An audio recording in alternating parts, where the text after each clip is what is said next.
তো আজ Indian bike driving 3Dর ভেতরে গাইস আমি খুঁজে পেয়েছি একটা ছোট্ট টাইনি সিটি, যেই শহরটা কিনা ভাই হুবহু একেবারে আমাদের শহরের মতো দেখতে ছিল।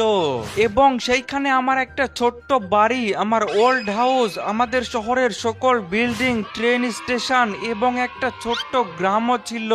তবে গাইস এইটা কিন্তু কোনো নর্মাল সিটি নয়, এইটা হচ্ছে একটা ম্যাজিক্যাল সিটি। যেমন আমি যদি এই ছোট্ট শহরে কোনো একটা বিল্ডিং মাটির নিচে দাবিয়ে দেয়, তাহলে কিন্তু গাইস সেই একই বিল্ডিংটা আমাদের আসল শহরেও একেবারে মাটির নিচে চলে যাবে।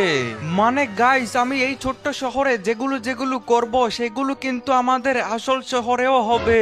কিন্তু গাইস এখন আমি এই ছোট্ট শহরটা কিভাবে পেলাম, আর আমি এখন এই ছোট্ট শহরে কি কি করব, চলো সেইটা ভিডিওতে দেখা যাক।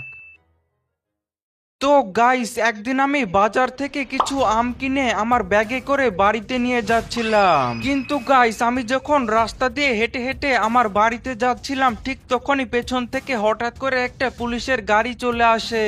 আর সেই পুলিশের গাড়িটা এসে সোজা আমাকে একটা ধাক্কা মেরে দেয়।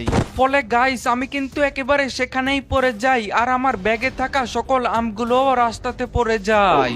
কিন্তু গাইস এরপর যখন আমি সেইখান থেকে উঠে পড়ি ঠিক তখনই তো ভাই সেই পুলিশটা সোজা আমার কাছে চলে আসে, আর সেই পুলিশটা একেবারে আমাকে মারতে শুরু করে দেয়। আরে তোর জন্য আমার গাড়ির ক্ষতি হয়ে গেল, আজ তো আমি তোকে একদমই ছাড়বো না, এই নে।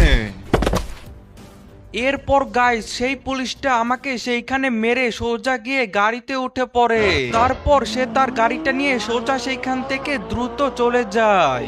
কিন্তু গাইস এরপর যখন আমি আবারও একবার উঠি ঠিক তখনই তো গাইস আমার সামনে অনেকগুলা মানুষ চলে আসে দৌড়ে, আর সেইখানে পড়ে থাকা আমার সকল আমগুলো তারা হাতে তুলে নেয়। এরপর সেই আমগুলো চুরি করে তারা পালিয়ে যায়, আর যাওয়ার সময় তারা আমাকে আরো একবার ধাক্কা দিয়ে চলে যায়। আরে গাইস এইটা কি ভাই, এইটা কি হচ্ছে আমার সাথে? আমি তো একদম রাস্তার সাইড দিয়েই আসছিলাম, কিন্তু তাও তো সেই পুলিশটা এসে আমাকে তার গাড়িটা লাগিয়ে দিল। আমার তো গাইস এইখানে কোনো দোষই ছিল না, তারপরে তো আবার সেই পুলিশটা আমাকে মারলো। আর গাইস শুধু এইটাই না, সেইখানে পড়ে থাকা আমার সকল আমগুলোই কিন্তু আমাদের শহরের মানুষেরা চুরি করে নিয়ে পালিয়ে গেল। আরে গাইস আমি তো দেখছি যে দিন দিন আমাদের শহরের মানুষেরা অনেক খারাপ হয়ে যাচ্ছে।